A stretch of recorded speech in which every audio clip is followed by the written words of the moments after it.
totally stealing this from another jiu-jitsu account, but this is a clip that I found of Marcelo versus Dan Covel.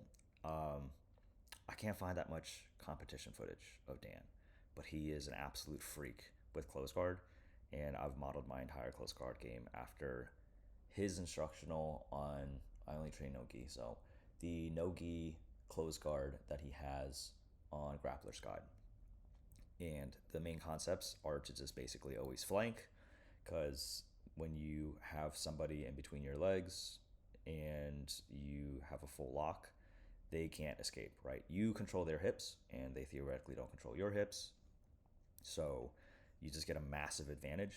And once you can basically arm drag or post your body up or reposition in a way that you get behind their elbow, you have back exposure. And you have arm bars, you can tilt, you can take the back, you can, stack into them. I used to have a really bad close guard. It's still bad, but I at least know what to do now. That's outside of the usual like hip bump kimura nonsense that I think doesn't work on really big guys, right? Like it's tough. I have a really hard time manipulating the weight and the bodies of people who are much larger than me because I'm small. So I really like Dan's approach of basically hip connection, posting on your shoulder, and having your weight like sag on them, and then using that to make them immobile so that you can basically maneuver your body around and flank. That's always worked way better. Like, ask any little person, you're never going to move the other person. It's much easier to move your body and just reposition yourself so that you can create a threat. So, we're here, we're in close guard. Dan doing a great job. His hips are connected to Marcelo's hips, right? That's like the number one thing that he talks about. You don't want to be like on the mat when you actually flank, and eventually you'll see he'll basically shuck Marcelo's right arm across. That he sags his weight and his hips connected.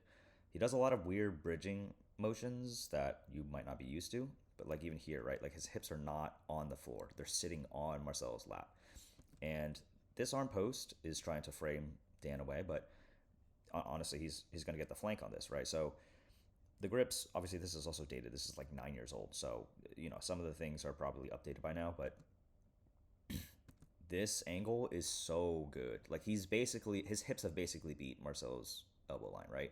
It's going to be hard for Marcelo to do this collar frame away and maintain that kind of a stiff arm frame while also trying to pull his right elbow back to prevent these hips from climbing up, right? Like that's the main dilemma that he's facing right here.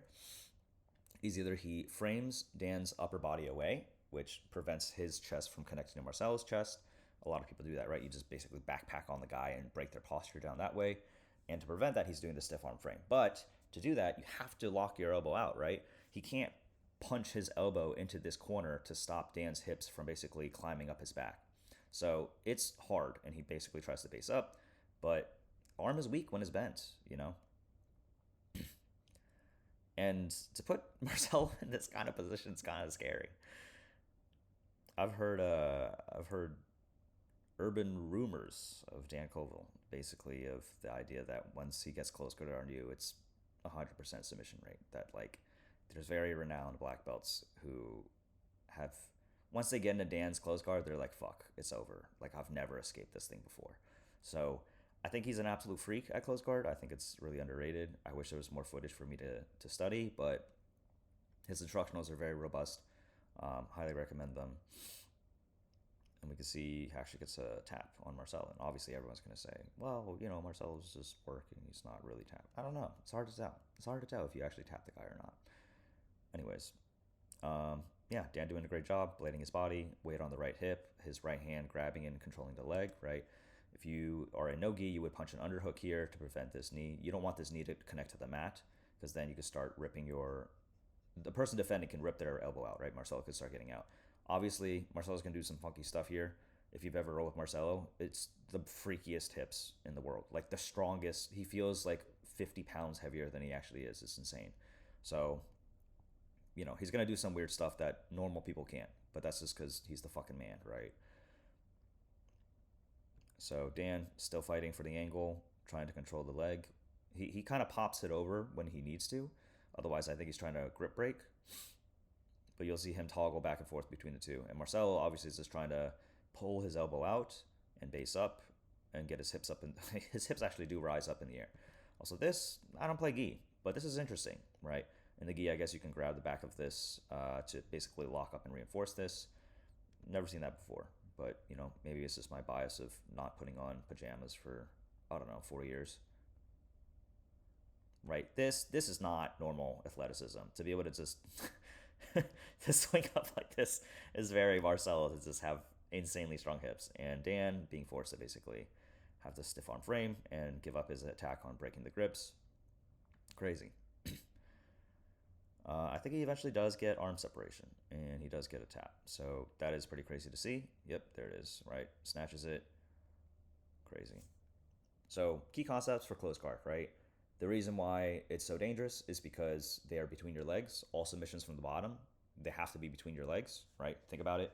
All the close guard stuff, all the open guard stuff, you generally want them between your legs, right? Between the space between your ankles. Otherwise, you're just going to get past, right? If they Toriando you, the reason why they can do that is because you have no attacks on them. Outside of like weird, funky, you know, side control, bottom, octopus, cheese, that's all like not classical stuff.